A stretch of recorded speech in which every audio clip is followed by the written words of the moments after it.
Welcome to Green Disruptors Scaling the Future, a podcast where we dive into the innovations transforming clean energy and the real business challenges of making sustainability scalable.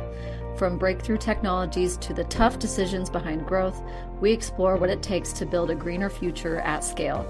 I'm your host, Megan Kerr, and my mission is to help green tech companies tell stories that matter. This podcast is brought to you by Mountaintop Social Marketing.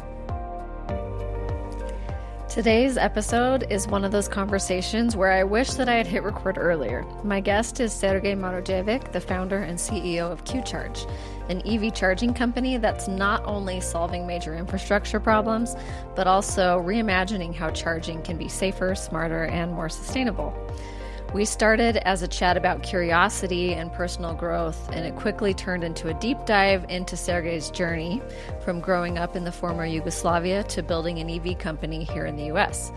We talk about the challenges of scaling clean tech, the frustrating bottlenecks in regulation, and how Sergej's team is pioneering hardware innovations like built-in fire suppression and AI integration to keep charging stations safe and reliable. If you're someone who cares about sustainability, entrepreneurship, or the future of clean energy, you're going to love this one. Here we go. Thinking, okay, this person just is knowing this type of things, right? People are also have different type of interests, and whatever that interest you have makes you who you are. Absolutely. And there's different forms of intelligences, and they all have strong applications in whatever field you're in too. So yeah. And I think who you are as a person and like where you come from just highly directs what you end up doing with your life and what your mission is. So Yes. And that's curiosity. I mean, the thing is that a lot of people, they lose their curiosity when they think that they achieved certain level of, in their lives. And they're going to say, I don't need to know anymore. I'm already good at what I'm doing. And I'll just go keep doing it until end of my life, right? Instead of actually being curious and learn new things, because that's stuff that we need, that drive, right? Interest of something that basically shapes you to be out of the box, not being all the time boxed, and that way makes you actually a better person, I would say, because you expand your knowledge. Yeah, well, to me, curiosity is one of my core values. And I feel like that's where your energy comes from and your life force. And like, that's how you make interesting connections and evolve. And yeah, that's it for me. Like curiosity and continuous learning. Like if you're not doing those, then you're not fully living.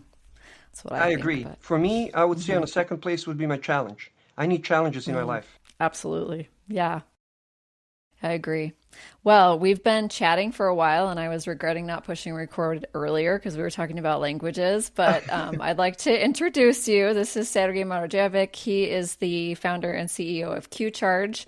And so we're here today to talk about EV charging, infrastructure, business, all the things. So welcome today. Thank you for having me, Megan.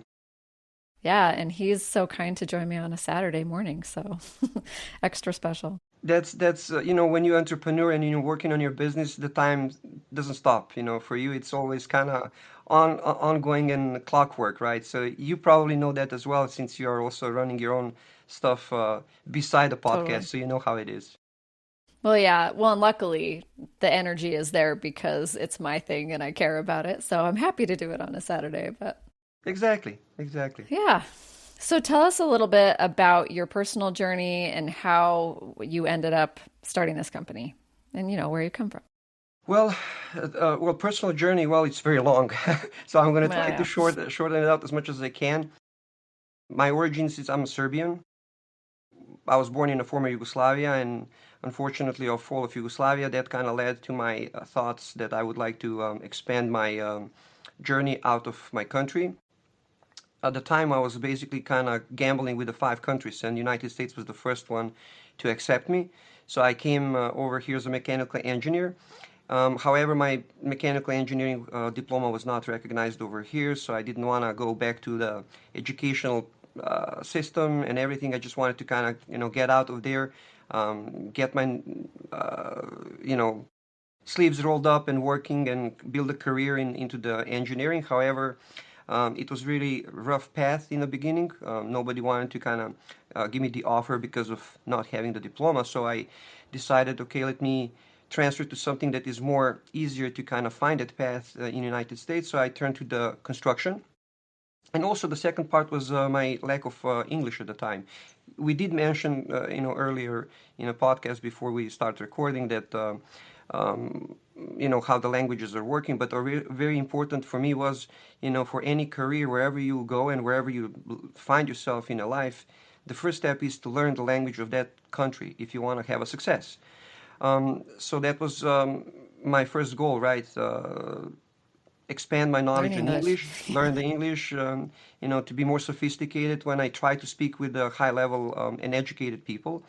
And that kind of slowly led little by little. I understand the construction, how it's actually built here in United States, since I already had some experience in our country. In our countries, if you want to build your own home, you build it your own. There is no construction Wow. crews. So you had to learn pretty much everything. Yeah. Um, and to be honest with you, that's also for my engineering, I would say curiosity, right? When I make some drawing, I always want to understand how that actually it's made, how it's basically assembled, and how it functions. Why? Because my mind always works how we can improve that. Like if we shave one corner, or if we need to extend one corner, or if we need to something expand or small, different elements, everything can come up with those small tiny improvements that you will then in the future have better product, and the same as well, you as a company will stand out with the better offerings. So I started implementing all that stuff also into everything in my life. I'm very analytic, so I go from every corner to see how we can actually improve. And then little by little from that construction sites, it kind of led that I find myself in electrical industry more interested than in anything else. And the reason was because since very early, let's say a young age, I was all the time involved in some type of a hobbyist, building the small tiny rockets, planes, ships, cars, wireless technology. And Hobbies are underrated. yes, Like, yes. yeah. So eventually that kind of led my interest of electronics and technology. Actually, my passion when I was a kid and growing up, I wanted to be something in robotics. But unfortunately, life has different paths, so it led me to be into this industry. Uh, since I then transferred, let's say, to the electrical contracting, I was like in that industry for about 25 years.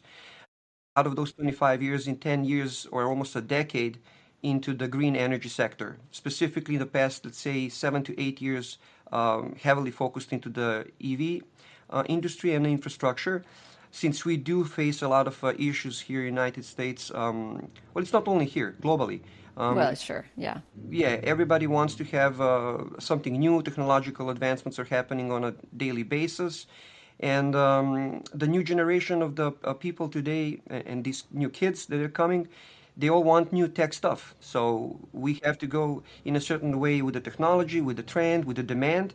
So to make this type of improvement, I kind of found myself that I like to solve the problems. As I said, I like challenges in my life, and this is a big challenge in United States. So I would like to, see where I can actually create that. Not only me, of course, my entire team and entire company would like to see how we can actually create that impact and positive social impact and help actually to develop this industry where we struggle.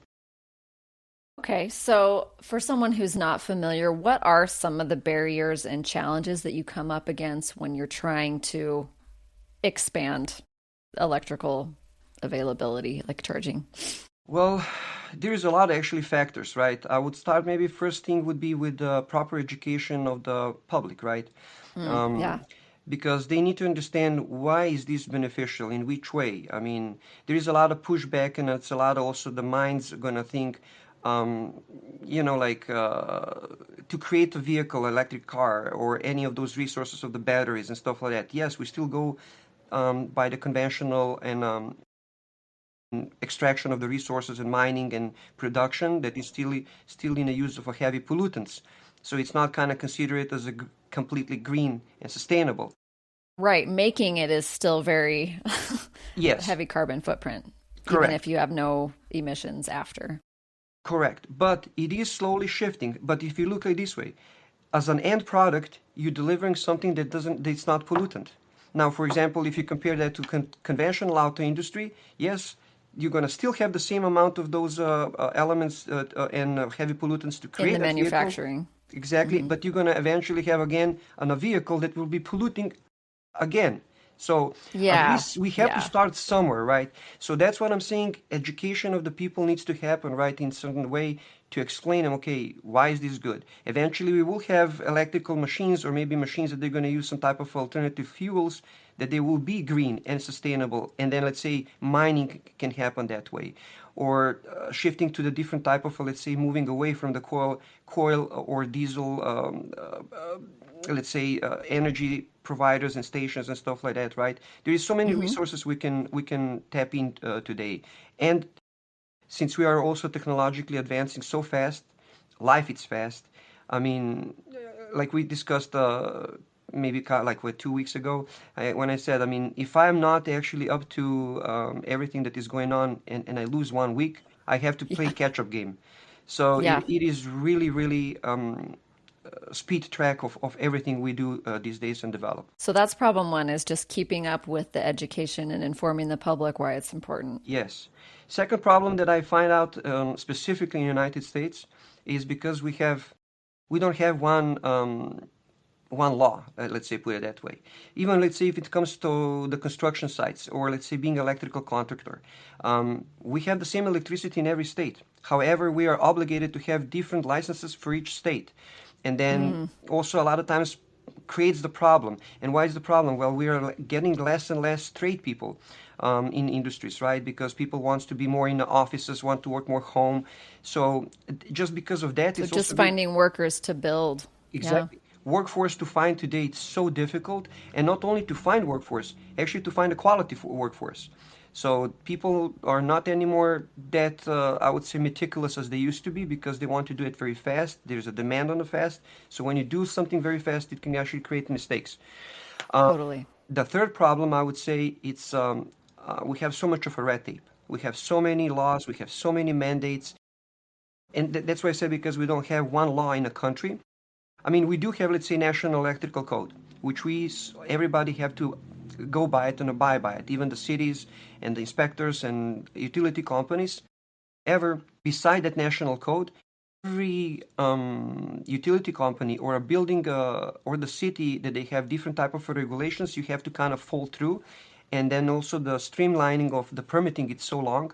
So a lot of people and a lot of electrical contractors lose that interest to go and battle in because, for example, it doesn't matter if it's like one charger or if it's 100 chargers, your struggle to get the permit and get those permissions to do your actual work takes so long that people actually basically say, I don't want to deal with it. I'll go rather to go at regular electrical stuff because electricity and everything that we need today in society, um, it's basically based on our electric and some type of energy source. So people will definitely want to go and do something else, and that's the problem: lack of force and all the legislative language that we have, unfortunately, in the United States. It should be more easier. This is not. A lot of people they ask me, okay, what is the difference between current work and past work? I'll tell you that actually to wire one electrical outlet in a residential house takes more time to do actually a charging station. We're talking about level two, of course. Now, we have multiple tiers of potential of the charging ways. So just that said, it tells you, like, why do we need to have so much of a struggle for electricity and doing something that is already known in this industry and that we are already working for I mean, the first electric cars they started already 2000s, so we Yeah. already not. This is not like a new technology. It's already exists. It's already there. Yes, the standardization, adaptation, it's going to be a little bit fluctuating and a little bit different, but they are coming already there. We just need to kind of streamline it fast. And I would say Yeah. the last problem that I see is also a negative in the social, I would say maybe lobbying from some people that they, let's say, for any their own personal reason, don't like or don't believe in this industry, and they are obstructing the development and progress. So just by saying that, like, I'll give you an example. Yeah. You will see these days whenever the electric car burns out, they're gonna publish it on every social media, every Yeah. news, and they're going to exploit it. However, we still have more gasoline vehicles burned daily than actual electric cars. You're not going to hear They're just about not on the news. exactly. It's not on the news. So it's also the Well, that's narrative. the human bias towards negativity. Like that's what gets the headlines and Well, but it's not reflecting reality. exactly. Look, I'll give you even ancient, well, not ancient, but a little bit older example between the warfare between Tesla, like alternative current, and Edison DC direct current. They were basically executing even the live animals on the public to show how unsafe is DC current, I mean AC current Gosh. comparing to the DC current, right? Like an Yeah. elephant. That was very famous story about an elephant being electrocuted publicly on the square just to show that electricity that Nikola Tesla developed is not safe. Right. So what we're using today, well, everything is an AC, which is Nikola Tesla's, development of electricity, right?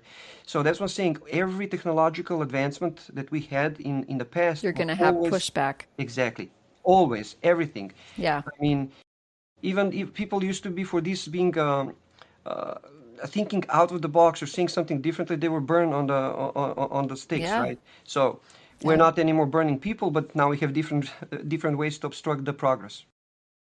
So the solution, I mean, people fear what they don't understand. So if you can bridge the gap with education and understanding, hopefully, and people do adopt new technologies and they do evolve, but it takes time It does. It does. and good leadership. Look, I'll give you an example. I'm a father of three, and I have three girls. Now they already start driving, right? Even in through the driving schools, they're teaching them, to do the backup and everything else, and the parking, and to heavily depend on the backing cameras. I didn't do that, right? And Right. also, I had to grow up on stick shifts, right? We had to learn how to Mm-hmm. actually drive the car. Now, these days, kids, they're gonna be more and more depending, on that type of a technology and autonomous driving, right? Because of the safety, they don't have that much of a, and people are these days more and more distracted by the phones. I mean, just remember 10, 15 years ago, how many car accidents, even to these days, are happening just because of being distracted on the phone, not paying attention on the road. So now with these all extra features that this new technology and vehicles have, does bring certain safety, and peace of mind. Hey, what is my kid driving? Will be in an accident. Yes, the technology is still in development, and that autonomous driving it's still not 100% bulletproof, but we are getting closer and closer every day. Yeah. Side note, I also have three kids, but I have two girls and one boy. That's fun. Having daughters is pretty special. Love it. But I agree. I adore yeah, them. that's great. Okay, so back to those kind of three main challenges. What is Q Charge doing to try to mitigate some of those challenges? Ooh, well, that's very difficult for those challenges as far as for education, right? These type of a podcasts are really good. I also run my own podcast where I'm trying to kind of emphasize a lot about this industry and green sector and technological advancement, where are the issues, just to kind of spread the word out as much as we can. What's the name of the podcast and how can people find it? Oh, it's a Q in charge, and it can be found Nice. on Yeah. any of the platforms that are out there, like Spotify, Apple, and so on and so forth. Um, also, the second thing, what is in our, let's say, forte, what we're doing is being participant on the EV expos or some type of technological shows and expos that they're going to, Conferences and yeah. conferences, yes, where where me and I mean, myself and several of my teammates, we are also speakers and promoters, so we are also invited in, right now, this next week on Thursday, Wednesday, and oh, sorry, Tuesday, Wednesday, and Thursday, we will be in Vegas on EV Expo, where actually I'm also a speaker. My colleague is also a speaker. So this is what we do: promote and educate people to these expos, give them also our ideas, where we actually tackle on the challenges over here and how we actually solving the challenges and issues, because it's not only the issue through the industry, what we just mentioned, right? It's also the dependability and some of the equipment that is currently in the field. It's not working, and sometimes it gives skepticism to the people and Sure. unbeliefs that that's not going to work. So I will catch about that a little bit later down to the podcast. So that would be one of the ways that we can provide some type of education. And then on the Yeah. second part, since we've been myself right in this industry for a long time, and all my teammates were already in this industry for a while. Like my director of sales, he's, for example, for over 5 years, he has 200 charging stations on his own. So he does understand the problems, the issues, how to operate it, where the problems is with the customers and the use. So What he is the can speak the right language in sales calls. Yeah. Exactly. And not only that, he knows the problems, right? So we are then actually trying to solve, okay, he has the problem on his charging station because of the theft of the cables, how we can actually solve the problem. So we're trying to find the solutions and then to present them to the publicity that, okay, because a lot of people are going to say, who guarantees me that my charging station is not going to vandalized or being damaged or whatever. So we're trying to find different ways to approach how to actually ease the mind of the public and consumers, that they're going to actually have some benefits down the line, and that there is not that much of a risk taking the way how they think, right? So that would be one of the things we can actually, and we do. And on the other hand, it's actually to provide I would say, good hardware and proprietary software that actually can work over there and give the confidence to the users and consumers. Okay, I would like to go with this equipment and this type of a business and industry because I do believe now that there is something out there working. And then just because we do have also, as I mentioned, experienced people, we do know how to streamline it. We know how to talk the language with the cities, permitting departments, planning checkers, engineers. So all that stuff, it's so many entities that you need to bring together to collaborate to actually deliver the final product. So who is like your ideal customer that wants these installs? Well, you see, that can be really today almost anybody, right? Mm, Anybody that has any commercial properties, of course, that's the property, best. yeah. Apartments, like apartment complexes, because I'll give you an example. California already mandated, and I don't know, I mean, there is many. I'll take California as an example because Yeah. they are leading into this industry and they do They're have. ahead of the game. Yes, and not only that, they have the most of the mandates and the policies, and everybody else are following those policies because they're already written by somebody, so they have to just Right. adjust them for their state. So that's why I'm Yep. taking California as a best example of the electrification.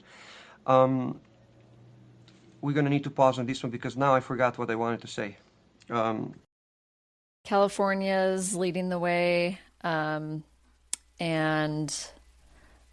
I was asking like who your apartment oh, complexes. clients, Yeah. yes, yes. Okay, because the California mandated. Um, for example, for any new developers, that they do have to have certain amount of the available parking spaces, they have to be converted to the EVs. Now they're Oh, already okay. implementing a new code that for each parking spot, you have to calculate in the engineering 6.6 kilowatts, no matter how many plans, I mean, no many, it doesn't matter how many parking stalls you will convert to it. Every parking spot that you have is going Has to to be have that need. capacity. Yes, it's going to be calculated to the capacity because they are already thinking that in the future every parking spot should It's have at going to least be minimum. every single. Wow. Correct. So that not only that, also the mandate for the solar energy, right, for the solar roofs, that's also already mandated in several states already. That for any new developers, roof has to be at least at 20%, minimum 20% has to be Yeah. converted to the solar. Solar. So all those mandates are coming there. And if you do not follow the track, it doesn't matter. You as an individual are being against this energy. There are the mandates, there are the laws. It's coming there, it's pushing. So it's nonstop. It's basically a non-stopping train. Yeah. Well, and just the funny part to me is that the demand and the need for it is so clear and it's only going to keep going up. So it seems like it would be in everybody's best interest to get the policies in line to make it easier to have this roll out. We need to create some type of I mean, I would say standards, right, in a better way, because the problem is currently, well, it is getting better. I will tell you, let's say 10 years ago, we had 13 or 15 different type of connectors. being here floating. Now we are downsized only on a 3. So we have only 3 type of connectors. Well, that's an improvement. It is bad. It is already getting there. Europe, for example, has only 2 connectors because on a level 2 and level 3 charging stations are unfortunately a bit different connectors because they have to be because of the capacities and elements not to be melting. We are right there, right? We have 3. The 3 is because of adaptation of the Tesla standard that happened as a couple years ago. And then before that was CCS1, which is the widely adopted in United States. But now we're already at 50-50%. Some of the automakers already adopted the Tesla connector as their standard because the Tesla had one of the largest networking charging stations across the nation. However, we can see also that his, unfortunately, networking, it's not completely dependable and it's failing as well. So, and I would say that mainly it's failing because of his charging stations and the networking. It's predicted to work proprietarily with the Tesla vehicles because the software communication between the vehicle and the charging station. Yeah. And when the non-Tesla car comes to charge at the Tesla location, it creates the bugs during trying the communication between the charging station and non-Tesla software that is on the car. So that sometimes it creates the problem to the Tesla machines that Tesla labor force and the networking people that they are, monitoring any type of misbehaving, they need to actually fix the bugs. And if you do not have enough of the personnel, or if it's like a large network, it is very difficult to actually have that under the control. So I believe that will be the reason why also the smaller companies as mine and small businesses will have that impact in this industry, because we are operating on a smaller scale, and it's easier to control and identify these issues and problems because we are not big. So that makes sense. Yeah, so that's also one of the reasons that I see that majority of the larger companies are failing, because they have large network, a lot of people that they have to actually also sustain themselves within the company, and burn rate and overhead. That's why you will see that their pricing it's very high when you go to those companies, and they're also not flexible because they have some set of rules, and you as a customer, as a client, when you come, you need to abide by those rules, because there is not going to be room that they will readjust something because you have different thing or different vision to bring it to your property or to your business, what you would like to do. Compared to us as a smaller companies, we will try to work with you and modify a little bit of our business of models and be more flexible to kind of accommodate your needs. So that's, I think, it's very crucial thing in this industry. That must be one of your unique selling propositions, I'm guessing. Well, not only mine, but I would say in a lot of small businesses, we have kind of very similar approach, I would say. It just depends, some people going to think more, some people going to think less. We're trying in our company to think about every single customer client. We ourselves are also using the charging stations on a daily basis to see how we can actually improve it. From our CFO, for example, he's charging. He has a family he has 3 electric three electric vehicles at the home, charging daily. So we have a lot of input where his That's wife. a lot of data. Yeah, but it's going to be also like from the female perspective as a wife. She never had an electric car before. What she doesn't like, what she doesn't understand, how we can actually show that to the people to understand also how this industry work in their own homes. I'll give you an example. Yeah. We had an issue that the people would call us and complain that their car cannot be charged at 100%. Well, we were trying to figure it out, and that was an early stage 4 or 5 years ago. And we were trying to figure out where is the problem. And we finally figured out it was not the problem, our charging station, it was the vehicle. It was the vehicle software that they came from the factory that was restricted to 80% charge at full. So you need to also understand that your vehicle also that there is some type of a programming comes from the factory that you need to kind of readjust. Some vehicles are going to come also with a pre-programmed when the charging sessions can be even happening. So they're gonna try to charge in the morning, but they're not gonna be able to because the vehicle will not accept the charging rate at all because they're restricted by the program in the vehicle. Yeah, that's got to be frustrating. Exactly, and then of course the Yeah, customers they don't understand that, and they're gonna blame sure. the Yeah. charging station because they're gonna say Uh, it doesn't work. it doesn't work. So Oh, what a yes, nightmare. So I'm curious just because I'm a marketer. So from a marketing perspective, like how are you finding people? Like how willing and excited are these people to have you come on with them? Like what is the sales process like? yeah. I mean, every individual in our company has their own personal network from the past. Um, Hmm.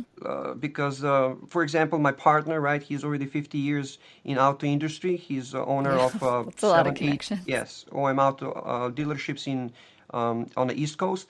So he already has a vast number of a network that we kind of tap in and talk to a lot of dealerships, and also because he's serious investor in a multiple different type of businesses across his career, I believe, so in 40 different industries.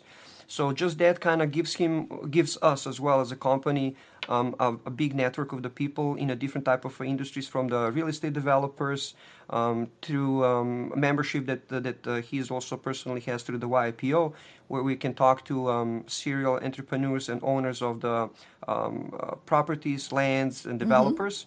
And we're trying to engage with that stuff. And then also, since I've been in this industry for a while, I'm already well known, and a lot of people know me into this industry. It's also word of the mouth. And my 30 years in the construction industry, I know a lot of developers and construction companies that, and specifically electrical contractors. And these days, a lot of them are calling us and asking, hey, you know what? My client needs charging stations. So it's a lot of that stuff. And to be honest with you, it's also these expos and shows that we go. When we create that Yeah, I exposure, a imagine. lot of people comes to us, and specifically when they see the knowledge, when I say something and we talk about it. Last year, for example, I had a really good, I would say, appraisal from the audience, that they came to me and my the colleague David Hughes, that we were speakers on the panel, that they literally said that for 4 years nobody laid them down the technological advancement in the EV industry the way we did. The present the problems, present the solutions. So you need to also Yeah, that's find a way how. powerful. Look, It's what I communication. exactly. You need to find a Yeah. way how to talk to the 5-year-old kid or to the genius, because not everybody else understands the technological language. You need to find and adjust your approach how to explain that to the people.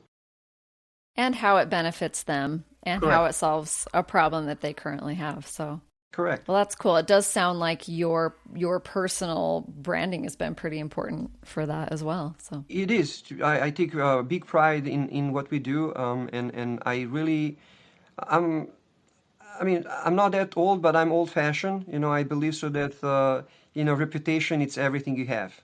So if you lose reputation once, it's very difficult to build the trust again with the people and the people that you work with. So I really try to keep my reputation intact.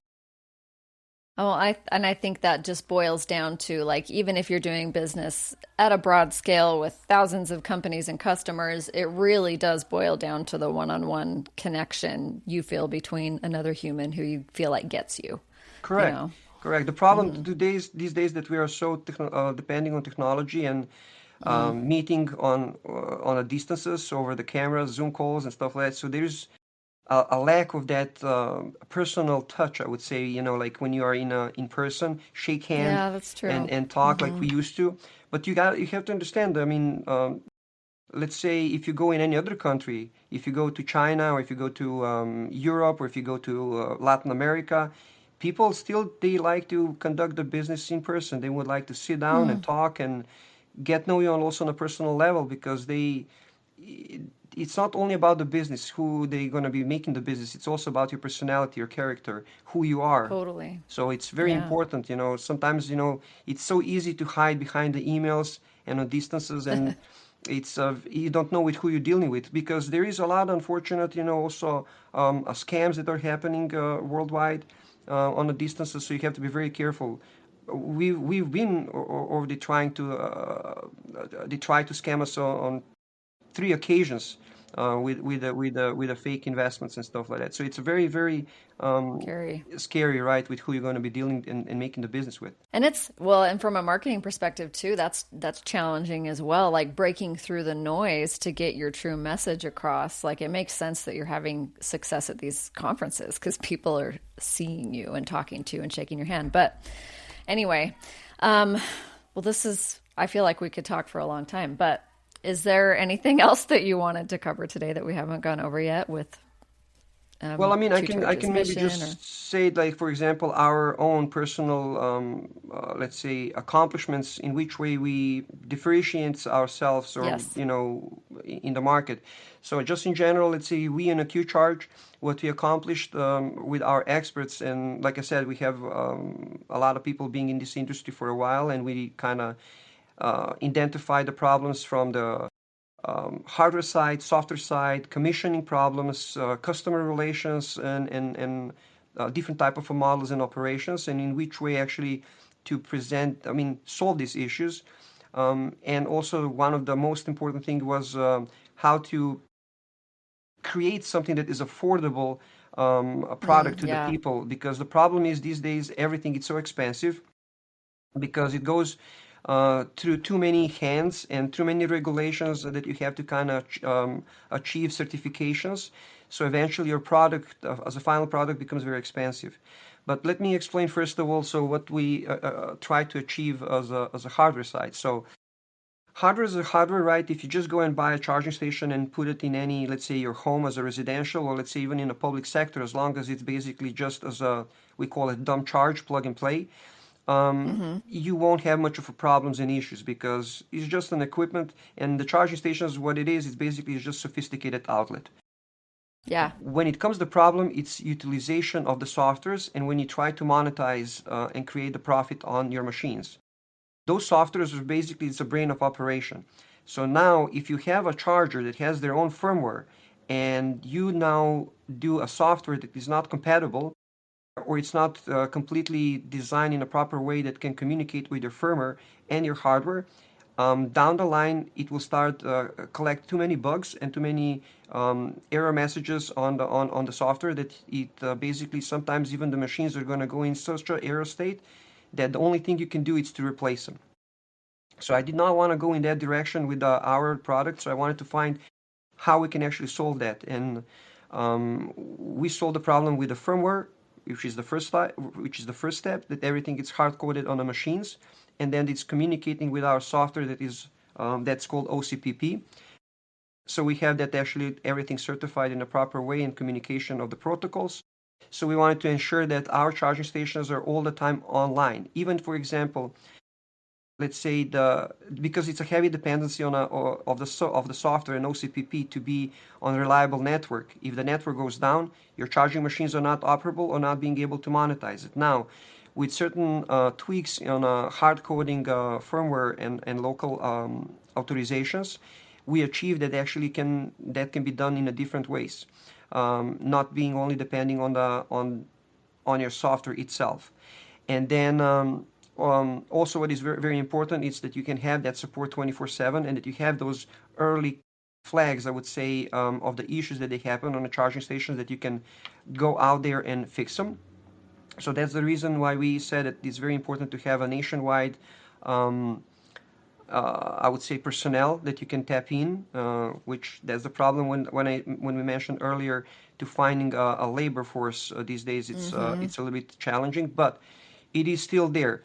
And that's why I believe that small operators in per states or stuff like that is going to be crucial on how to create this support in the future. So that's something that we partner up with a lot of companies that we can actually have that support. So you can kind of subcontract the support there.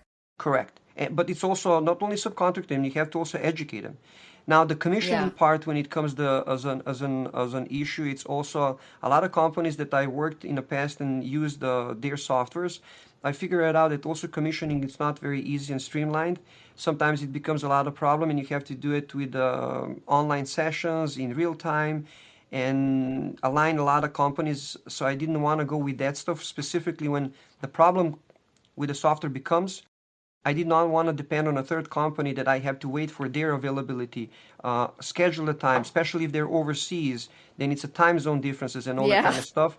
So it becomes very challenging. So I wanted to make sure that our company has everything in-house, which we achieved that.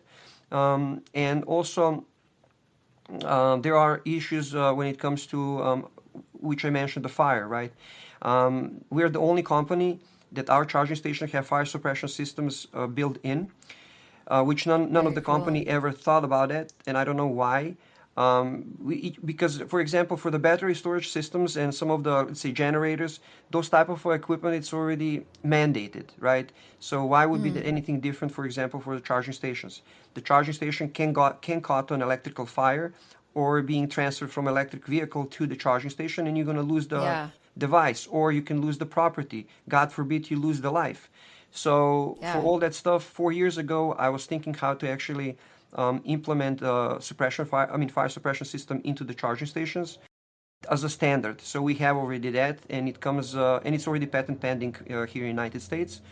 And in addition to that, we also created an AI cameras integration on the charging stations, specifically to early capture any type of a misbehaving around the charging station. So it's going to be So able. that's the vandalism problem. Correct. Yeah. So one of that would be a safety feature, and secondly, it's also we are working on that the AI camera can also work as activator of the charging station. So if you already built in our system, right, in our database, as long as we have your license plate, and if you are accepting the terms and policies and privacy for the AI recognition of your face, as long as you start approaching as a user to the charging station, our camera will recognize you and activate the charger for you even before you're getting out of the car. So, That's nice. yes, so because a lot of Yeah. people, for example, to these days we found a problem. They don't know, should I first plug in? Do I need to activate the charger? If I plug in first, my charger doesn't work, and vice versa. So Right. there are some steps, Just and make every it easier for them. correct. So, and that will be probably the first step to lead also into the future to the wireless technology, because I believe that charging station will transition to the wireless technology, or we're going to find a way how to prevent the theft of the cables, which we already solved the problem, at least on the AC charging stations, which is a level 2. We do have specialized cabinets, pedestals that the cables are basically inside, not exposed. And when you activate the charger, will open the door for you, and you're going to be able to get to the cable.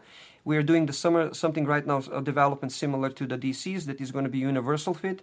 So even, for example, if you do not use our charging station, any charging station that is right now deployed, we will be able to provide some type of a protection for cable cutting, because that's one of the biggest issues right now that we have. It's a cable theft for the copper recycling, which again Oh, you can yeah. I'm get like, me why would anyone do that? for $50 or $100 that they're gonna probably do as a copper recycling, but they're gonna create a damage of $5,000 to $10,000. So It's insane. it's really Yeah. insane. That's why we're trying to solve the issues in certain Yeah. ways And and think out of the yeah, box. I mean, that's really important for the person who, paid for the install. Yeah, I Correct. imagine that's a big selling factor. Yes. So, Um, I mean, what's your reach? Do you have stations in all 50 states? Like where are you as far as the growth goes? well, we're still. I would say, like, I consider myself still in a startup, right? We are in existence about 2 years, but with like I said, experts in the field for many years in this. But it is very tough industry. We started it right where it was a lot of companies or gigantic companies, right? They were failing. The name was already kind of about EV industry start lashing in the left and right through the media, social impact and stuff like that. So it was very difficult. It is very difficult to kind of um, get out there, and the sales cycles are very long. For the Yeah. instances, Yeah, sales I'm sure. cycle to do something like this, it's like almost a year and a half in some instances in Mm, negotiations. Then you have to deal with the cities and permitting, which it takes you about 6 to 8 months. yeah. Implementation takes only 1 week. So it's the problem, right? So it takes so much Yeah. time and dedication before you're going to be able to To be expand anything. profitable. And also because I did not want to make mistakes to develop too fast, because the first year it was also identifying the problems, engineering, creating the software. Right. So it takes time. So we, in the beginning, we done the charging stations only in the private sector. So we wanted to see if everything works seamlessly, the payment process, software, communication, get some feedback from the clients and customers. Now, when we already, after let's say 2 years being in a business, we see that we are there, and we're right now we're starting on public sector, which actually that leads to our first supercharging center that we are currently planning to build in Los Angeles, in North Hollywood. And it's going to be one of the first one being this big. And not only that is going to be big, it will be completely off grid. It's going to be completely Wow. sustainable. Yeah. So it's not going to depend on electricity provided by the utility. Um, Mm-hmm. and why we decided that was because we went to talk to LADWP. They said that that location probably would need to wait between 2 to 4 years before we would get the power we need. So we tried to find out, okay, what is our next step, how we can actually solve that. So we found actually different ways and solutions to be completely off-grid. No, it's not solar. Solar, it's not enough.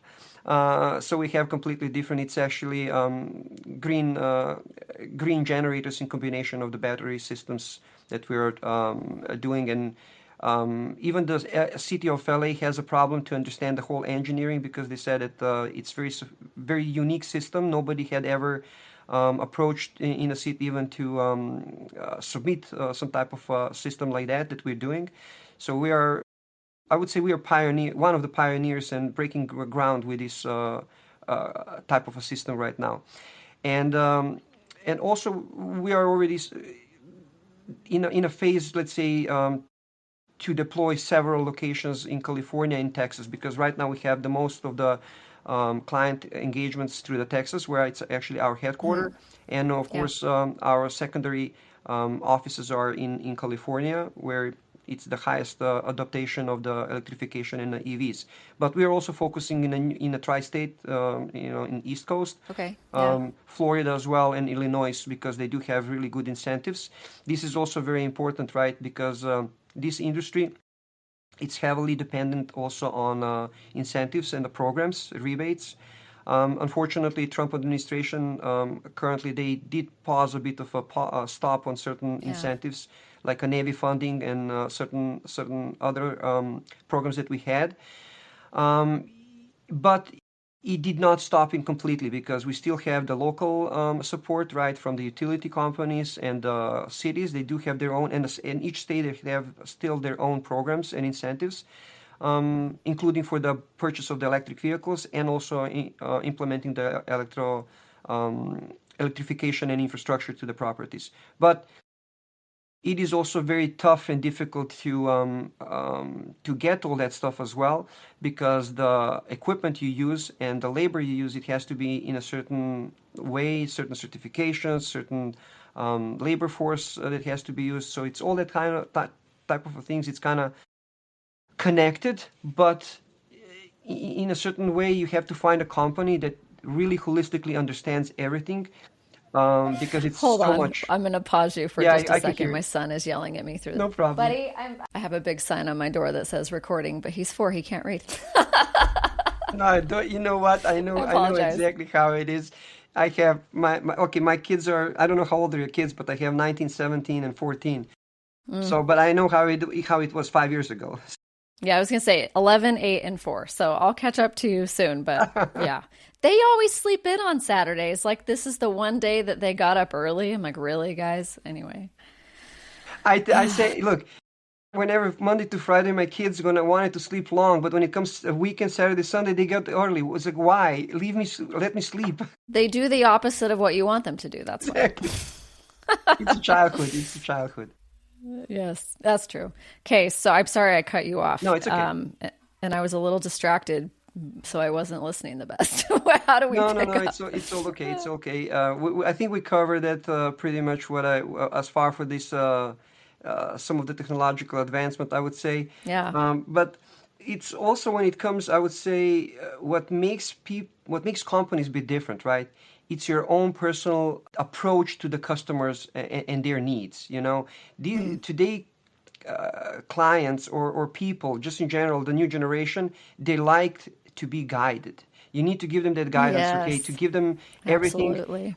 transparent, okay? You're gonna get this if you do this. This is your benefit. This is how it works. So you have to really, really guide them. Um, Almost like holding the hand through the entire journey. And Well, you need to establish yourself as the trusted leader to guide in a way that makes them feel secure and all that. exactly, because like I said, education is everything, and people need to be in a certain educated with the guidance, right? Because um, the, the, the, the the technological advancement, as I mentioned, it's on a so fast track that if you do not know and being into this, you don't even know where to start. Yeah, I no, mean, I'm look, sure even a that's lot of true. companies would ask me, and I had, let's say, friends of mine that they would approach to me that they would like to start this type of industry and business, and they ask me, like how difficult it is and how to start on this one, right? I mean, the first step was in every business and every entrepreneur, I'm going to say, don't ever give up, right? That's the first thing. You Yeah, have to be very, absolutely. very Yeah. resilient. You have to be very, very patient. There's going to be so much of a hammering down, and you need to just find a way how to get up. But at the same time, it's not easy. It takes time. Everybody think, oh, just if I'm going to get some money, investors, and I'm going to hop on and I'm going to open the company. Yes, but you will burn the money so fast. Because Mm, if you don't have expert, if you don't have experience, and if you haven't been into this field for a while, you don't even know where to start because it's so much of information. Even if you go start reading, let's say just for the tax incentives, let's say under 30C that we have, right? If you just go and read that through the Department of Energy, you're going to spend weeks reading that and educating yourself, and you don't have the time for that. So um, I do encourage people to go in this because we are lacking. We're so behind, and I believe so that shouldn't be competition. It should be collaboration. mm. That's the biggest problem that we face worldwide because we just compete against each other all the time. Who is going to have bigger profits and stuff like that? And That's scarcity mindset, and if we can, as a society, switch to abundance and collaboration, that's the next level of evolution, I think. that would be perfect. But unfortunately, the problem is we don't see. Idealism. Look, we don't see ourselves as a, I would say, as a unified humanity. Yeah, That's the that's problem very true. because we're so divided, we're so diverse. We have different governments, different politics, different interests, and everything is about the interest. Everything we have today, it's about the interest, about the resources. I mean, the warfares, even the ancient warfares were just about the resource and the land and the people and the workforce and stuff like that. Something benefit, right? So we're still in that. We need to pass by that, and Yeah.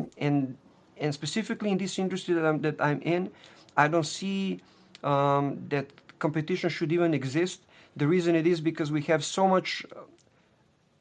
so high demand on this, right? Yeah. Worldwide. It's not only in the Absolutely. United States. I mean, it is a big hype. It's a lot of talk about it, but a lot of people in the back end don't understand it. Like for example, you have, I believe so right now, statistically, 36 vehicles on one charging station. So it needs to be different way. It should be at least maybe I don't know 2, 3, 4 charging stations per one Yeah. vehicle compared, let's say, to the gas stations right now. When you have, I mean, yes, of course, you still have a lot of gasoline vehicles compared to the gas stations, but it is very convenient, very easy, and we have them everywhere. So that is the future. Eventually, we will have the charging stations everywhere. So the early adopters, let's say, who are the owners of the gas stations, if they start implementing the charging stations to their stations as well, they will they will attract new traffic, new revenue.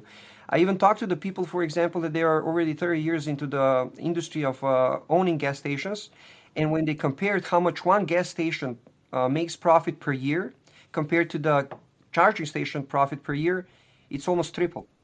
So everybody already started Really? thinking. Yes, everybody already started thinking. I believe so that somebody told me that on 1 gallon gas stations on average they make about 10 cents on the profits compared to, let's say, 1 kilowatt, your profit is it can go from 20 to 40 cents.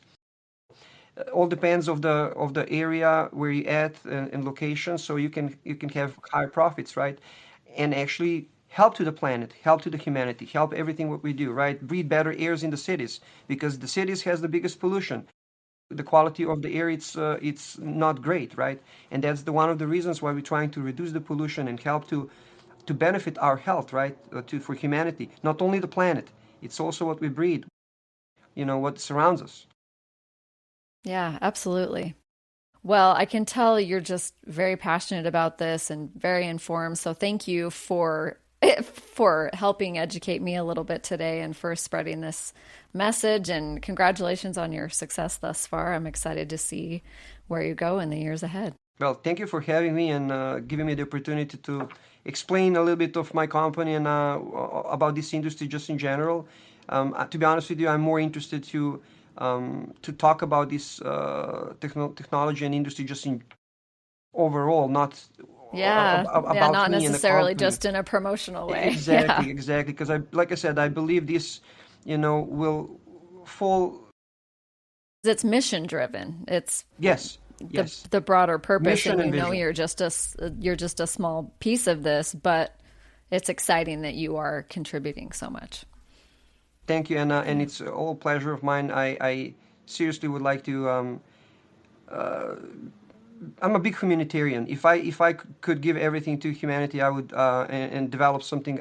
That's what I would like to do. My my drive or being driven, it's a challenge and something to give something to the back to the humanity, back to the society, back to Positive the planet. impact. Exactly, positive impact because you have only one life. So try to do as best as you can with that one life. Leave some legacy, leave something good behind.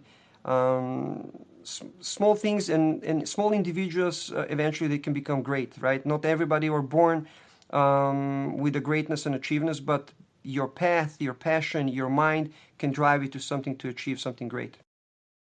I believe that 100%. Well, I think that's a good stopping point. Yes. Thank you again so much, Sergey. Thank you for having me.